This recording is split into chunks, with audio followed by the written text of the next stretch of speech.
Živijo, jaz sem zdaj mikrofon vključil, naši nas že slišijo, tako da zdaj smo zelo v aktivni debati, tukaj zelo zanimive stvari sprašujejo člani in smo si zdaj ogledovali še enkrat tele naše davčne kartice, ne, ki je veliko več vredna, največ je vredna to, pa nima fotografije in smo ugotavljali, zakaj nima fotografije.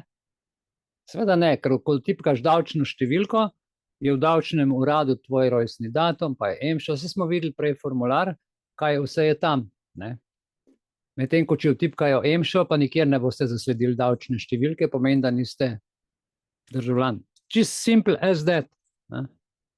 Glejte, poseg v družinsko življenje ter svoboda gibanja, kako prekrškovni sistem deluje kot vir prihodkov države in krši temeljne ustavne pravice vsakega izmed nas, jaz bi temu kar rekel državljanov, ki smo neinformirani. Ko država identifikacijo, ki je osebna izkaznica, pa potni list, pa prometna, pa vozniška, predstavi kot obveznost, ki prinaša dodatne kazni ob vsakem prekršku, in ko sodni sistem vključuje postopke, ki presegajo ustavno zagotovljeno pritožbo, takrat se pojavi zelo resen problem.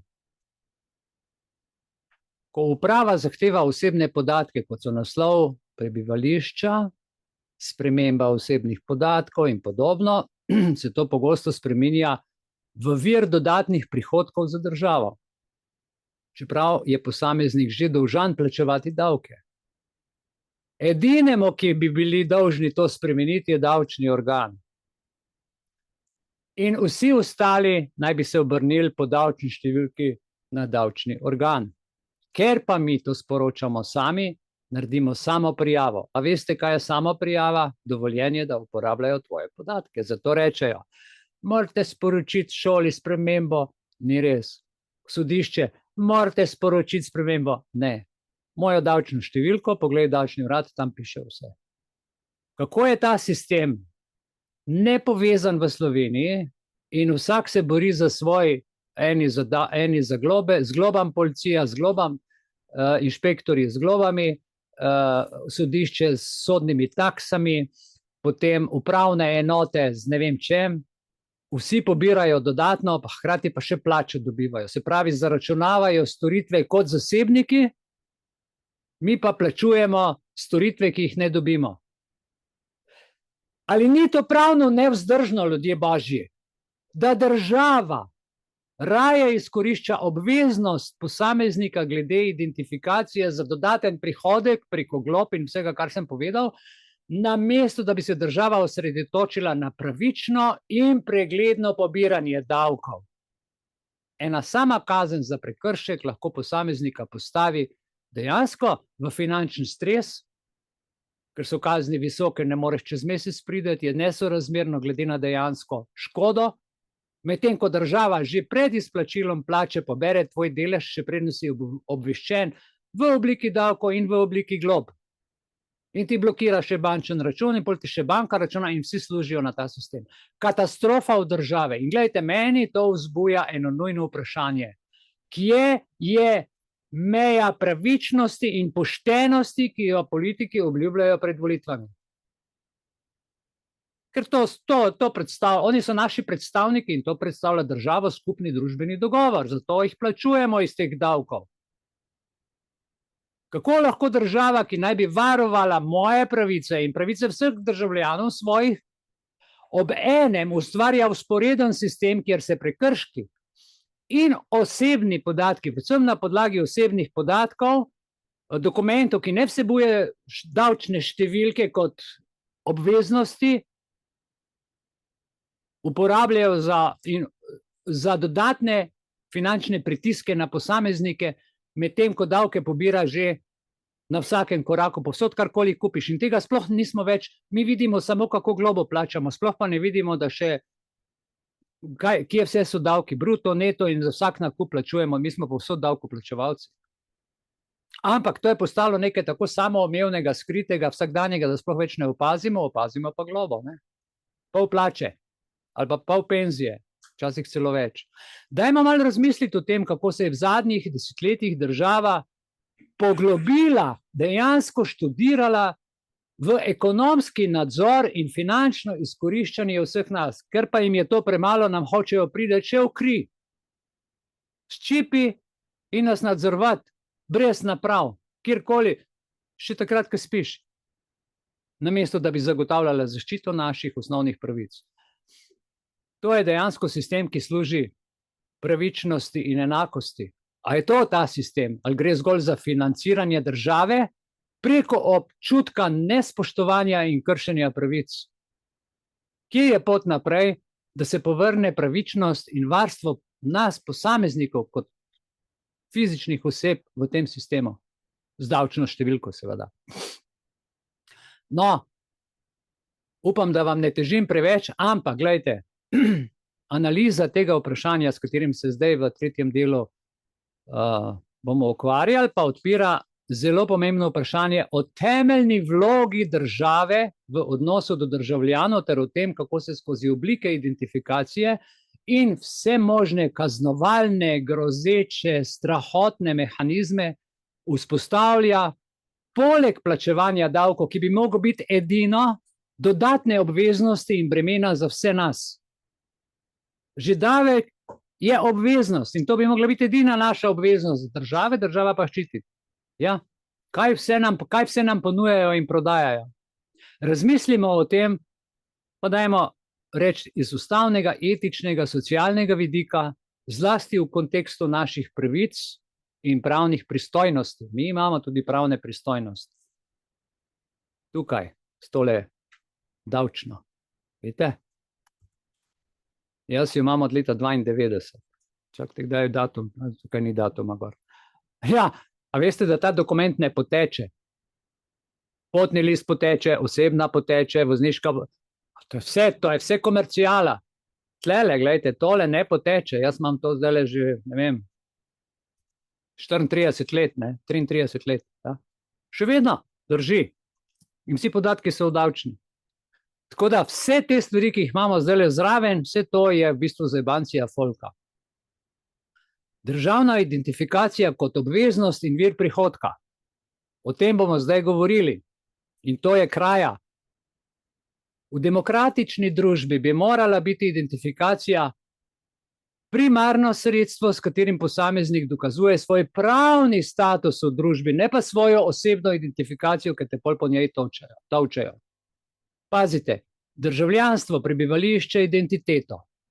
Ko država zahteva obvezno identifikacijo, ker zdaj to nas hočejo identificirati povsod, pa digitalno, pa ne vem kaj vse, pa pametna identifikacija, pa certifikati, bene veze to nima, ljudje božji.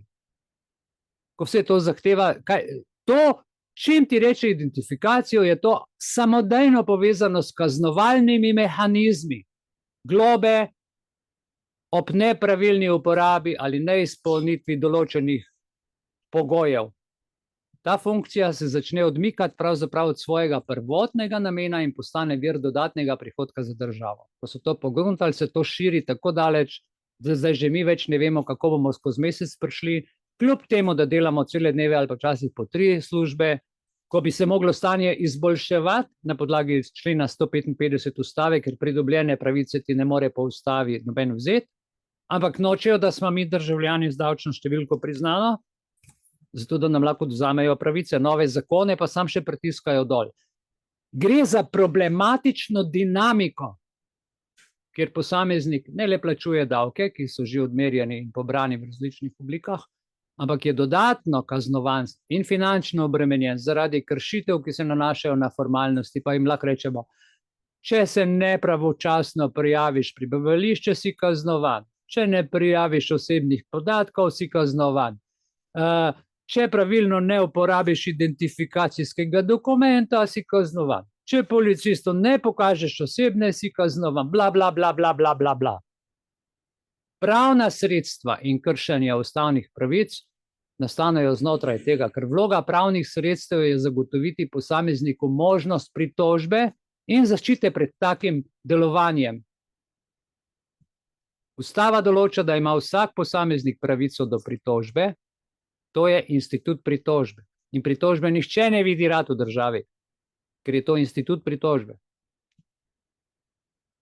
Vendar pa, ko se v pravni sistem vključijo dodatne oblike pravnih sredstev, samo pritožba bi mogla biti, ne pa 10 različnih imen, ki grejo mimo pritožbe in potem moraš plačati za to takso na 10 koncih. Enkrat se pa spomniš, da je to tvoja ustavna pravica, ker ti Mihael že 4 leta trobi, da so to ustavne pravice in da imamo to pravico, pa ne znamo uporabljati, ali pa se vam ne da, ker je lažje plačati, kakor nekaj napisati in samemu sebi in vsem nam luknjo koplete. In gledajte, ta pravna sredstva so lahko omejena, neučinkovita ali pa odvisna samo od plačila določenih pristojbin, ki smo se jih navadili plačevati. In se ustvarja situacija, kjer pravno varstvo ni več dostopno vsem, ampak samo še tistim, ki si finančno to lahko privoščijo. In sami smo si to naredili. A ni lepo? In zdaj kaj? Kje smo zdaj? No, zdaj smo pa pri diskriminaciji, pa rečejo, me diskriminira. Seveda. Ja, ker vsi plačajo, samo ti ne. Ja? In to je v nasprotju z ustavno pravico do enakosti pred zakonom. In ti, če plačuješ, v bistvu si ti diskriminiran, pa tega niti ne vidiš. Če posameznik ne more učinkovito uporabiti pritožbenega mehanizma, zato ker ne plača, to pomeni birokratska ovira in s tem se krši temeljna pravica do zaščite osnovnih sredstev s pomočjo sodišča. Sistem kaznovanja glob in nesorazmerna bremena, ki pa s tem prihajajo, ko država prekomerno kaznuje svoje državljane, pa ustvarja pravzaprav sistem, ko so globe in kazni nesorazmerne glede na storjene prekrške.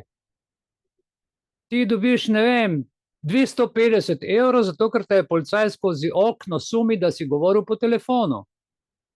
In plačaš kazen, ki te ustavi na cesti in ti očita, da si govoril po telefonu. Mim pa vozijo avtomobili in ni avtomobila, ki nima v avtu telefona in po telefonu govori in se ti režijo. A si diskriminiran ali nisi?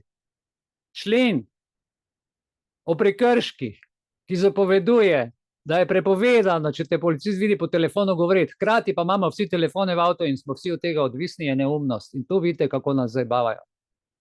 Ok? In nesorazmerne kazni. Že naročnino za telefon plačam, da se sploh lahko pogovarjam, pa še policistu dam 250 evrov, zato ker me je videl, da sem se pogovarjal. Ja, kaj pa naj naredim? Isto kot z maskami. Za pusta maske ne sme imeti v avtu, ko pa pusta ni, pa moram masko imeti v avtu. Razumete, kaj delajo? Lejte, to je v nasprotju z vsem načelom sorazmernosti in kazni, ki ga predvideva pravni red in z idejo pravičnosti, ki bi morala biti temelj vsakega kaznovalnega sistema. Prekrški sploh niso kršitev zakona. Kaj se za zakon zahteva? Veliko stvari. Čas, kraj. Ja, povejte mi, če vas policist na cesti ustavi, ko mora kraj kršitve zakona napisati, katero ulico na sred avtoceste napiše. A ima naslov pa hišno? Nima. Manjka podatek. Ko te ustavi in ti prehitro vožnjo, a si ti komu škodo naredil? Kje je žrtev?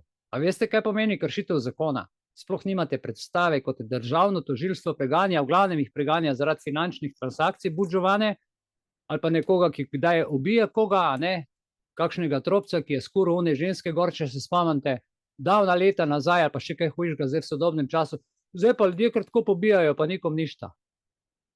Kazni za prekrške, ki sploh niso kršitev zakona, ker so konštrukt, predstavljajo znatno finančno breme za nas, ker so nas v to peljali z lažmi, s prevaro, še posebej, če so kazni v nesorazmerju s prihodki posameznika in to nam počnejo zato, da nas na kratko držijo, ker če ti si finančno nesposoben, se ne moreš braniti. In težava je, da država zaračuna kazni na podlagi formalnih kršitev, neprijavljeno prebivališče, prehitra vožnja, napačen parking. Počakaj malo. Namesto da bi se osredotočili na smiselne in pravične oblike finančne regulacije, kot so, recimo, progresivne davčne stopnje. Pa bi dosti več denarja dobila. Ne pa, da tle dela preveč služb je in vsaka po svoje sili, ne, ki odražajo recimo resnično zmožnost posameznika prispevati k javnemu dobremu. Kako boš davek plačal, če ti policist, inšpektor, ne vem, redar, pa še kje moraš kaj plačevati, kako boš pol na koncu davek plačal, pa prispevke, pa dohodnine in ne vem kaj vse, vse ti zmanjka. In osnovne stvari ne moreš plačati, ker ti že prej vse poberejo privat, zasebno, za svoj žep. A veste, kam gre denar od tega, ko globe poberejo? Ne veste. Ste se kdaj vprašali? Vprašajte se, raziskujte. A veste, kam gre? Samo v razvijanje istega sistema, da povečajo še večje globe. In zakon je tak, zato ker javni denar se uporablja za javne storitve. To, kar pa delajo globe, so pa zasebne storitve, so vmes povedali v podtonu. Sam ne slišite tega. Nevidna obdavčitev in preobremenjenost nas vseh to zelo boli. In to počnejo na različne načine. Na nevidne načine, na avtomatizirane načine, in to pomeni, da je posameznik že pred prejemom plače obdavčen preko davkov na dohodnine, prispevke za socialno varnost in na to še preko drugih oblik obdavčenja. Davek na dodano vrednost, na trošarine, na obresti, ne vem kaj vse. Posledično imam jaz občutek, da se moji prihodki nenehno zmanjšujejo. Sploh ne morem prihraniti. Še preden prejmem plačilo, je moj račun že zdavnaj v minusu. In to za moje delo. Ja. Na drugi strani pa so globe za prekrške pogosto jasne in neposredne. Ko državljan prejme globo, je finančno breme očitno in ima neposreden vpliv na poseg v družinski proračun. Če ti dobiš globo, ne moreš otroku malce plačati, so situacije, ne moreš prevoza v šolo plačati, ne moreš računa za elektriko ali pa za kako nujno stvar plačati. In ko ena sama kazen za prekršek zmanjša zasebni proračun, ko ti pridejo v družino, kar je prepovedano, ja, v znatni meri to kaže na nesorazmerje med državnimi prihodki in našimi obremenitvami kot državljanov. Kot da davka ne plačujemo. Pogoltnost države v zadnjih desetletjih ne pozna meja. In smo priče povečevanju vpliva države na različne sfere življenja državljanov. Zvečanje števila predpisov, birokratske zahteve, kaznovalni mehanizmi. Država postaja vse bolj pogoltna v smislu zbiranja prihodkov, ne samo skozi tradicionalne davčne oblike, ampak tudi skozi sankcije, globe, druge oblike kaznovanja. In ta dinamika, veste, ne samo v meni ali pa v tebi, ustvarja občutek, da ne deluje niti z najmanjšo mero občutka v mojem, tvojem interesu ali pa sploh v interesu skupnega dobrega. Ampak samo kot sistem, ki si prizadeva parazitsko maksimirati svoje prihodke na račun finančne obremenitve državljanov. In kam to vodi? Mene pripelje to k legitimnosti takšnega delovanja države, ali je sploh taka država legitimna, zaradi tega, ker so izvajalci kaznivih dejanj tisti, ki očitajo meni prekršek in kaznivo dejanje. Sami to počnejo zato, da poleg svoje plače pridobijo še več na moj račun. In potem še mene tolče po glavi, da sem jaz kriv za to, ker mu dam ali pa mu ne dam. Ne? Država bi morala služiti svojim državljanom, ne pa nas vse finančno nenehno izčrpavati in podplačevati. Kako naprej? Kako naprej, dragi prijatelji? Zastavil sem vam nekaj vprašanj, za katere vsi veste, ampak nihče o tem ne govori. Da bi rešili ta problem, je potrebno razmisliti o več rešitvah. Najprej je treba rešiti, reformirati kaznovalni sistem. To, kar se zdaj dogaja, presega vse meje. In kazni so nesorazmerne in nepravične. In po višini, in po načinu, in po kršitvah. Uvedba progresivnih kazni, ki so vezane na finančne zmožnosti posameznika, bi se lahko preprečila, da globe postanejo nesorazmerno breme za posameznika z nižjimi dohodki. Recimo, da se nekje začne to ustvarjati. Drugič, da se naredi končno večja transparentnost pri obdavčitvi. Če imamo davčno številko in če nam to daje državljanstvo in po 44. členu pravico do sodelovanja v državni upravi, dajmo to narediti. In državljani bi morali biti mnogo bolj ozaveščeni o tem, koliko davkov sploh plačujemo. Ali ste vi kdaj vprašali davčno upravo, koliko davkov ste vi v enem letu prispevali s svojim delom? Nekaj vam povem. Vi imate bančni račun, dobivate prihodke in delate odhodke. In greste v trgovino, ampak tam plačate davek. Greste bencin, plačate davek. Kupite kruh, plačate davek. Kupite obleko, plačate davek. Se pritožite, plačate sodno takso. A veste, to so vse davščine. In to se vse mora zavesti nekje. Dajte pisati na davčni urad, jaz sem ta pa ta, prosim za tole izkaznico, če jo nimate, in hkrati dajte mi izpisek, koliko sem v zadnjih 10 letih plačal davka. Vse imajo na ime in priimek. In pol še zahtevajo, da jim še mi povemo bančni račun, ko že vse imajo. Dajmo se malo zavestiti. Večja transparentnost bo res pomagala zmanjšati občutek nevidnega obdavčanja. In ko se zanimaš za sebe, koliko si zaslužil, potrošil, koliko si dal državi, potem se znaš tudi obnašati, ker imaš računovodstvo urejeno. In nas tega ne učijo, ne v šoli nikjer, niti na univerzi. Razne računovodje, pa še računovodje za sebe ne delajo, delajo za druge. Ja? In mislim, da bi bilo treba vzpostaviti birokratske ovire. Državi seveda. Zmanjšati bi jim mogli število birokratskih zahtev, 350 000 delavcev, ki so zdaj v državni upravi, zmanjšati. Glejte, v New Yorku je 8 milijonov ljudi, pa en župan, v Sloveniji je pa 1,5 milijona ljudi ali pa 1,8 milijona ljudi, pa imamo 212 županov, pa imamo 400 podžupanov, pa imamo ne vem kaj vse. Pa vse smo zmešani. Ja, sistem obveznega poročanja, na primer, bi mogel biti, pa ga ni.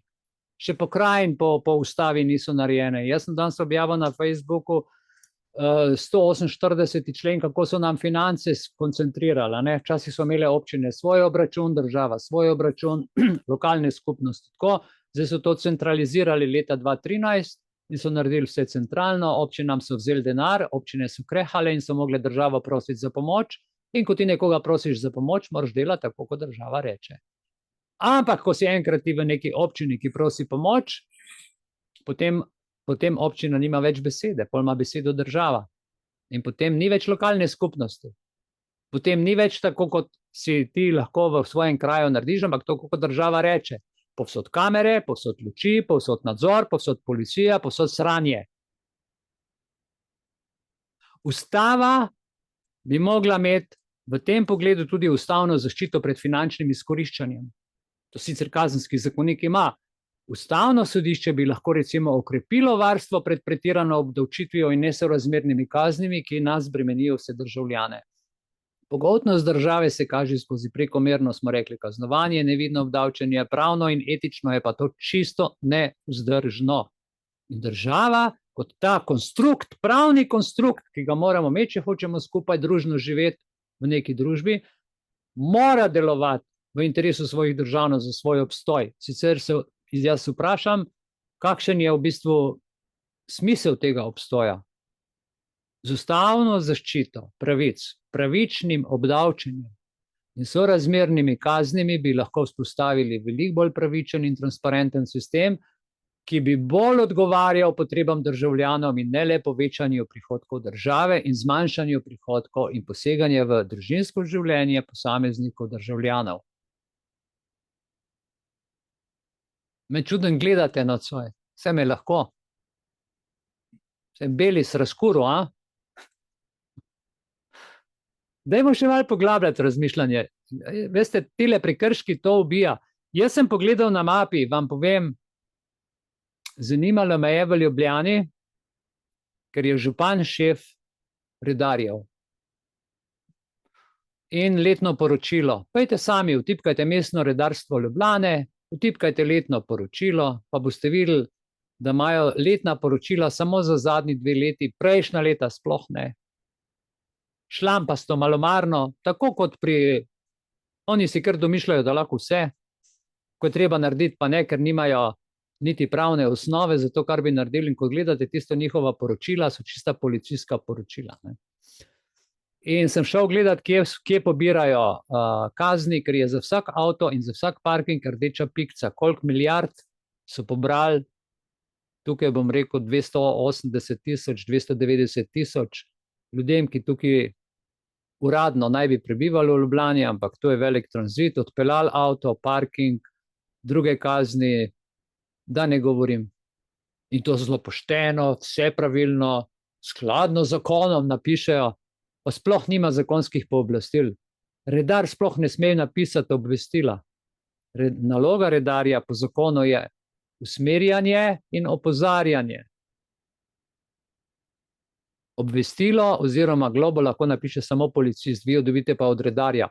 Obvestilo dobite in ker nimate pravic, ker ni davčne številke, vam to zračuna, kar trgajo. In to davčna, ki vas ima zavedene v davčnem uradu, vašo številko ima noter, po vašem EMŠu vas lahko najde, da ste davkoplačevalec in davčna vam potem še dodatno jemlje. In največji kriminalci so na davčni upravi. Predstavljajte si, da ste davkoplačevalec in tukaj vas krivično oglobijo, so predlagatelj na davčno upravo, davčna uprava ne preverja teh stvari, ki bi jih kot uradni organ bila dolžna po zakonu preverjati, ali je to prav ali ni prav. Pokliče AJPES, koliko je bančni račun, ker preverjajo, kje so bančni računi, v AJPES-u so registrirani, ampak davčna ima itak vse zapisan.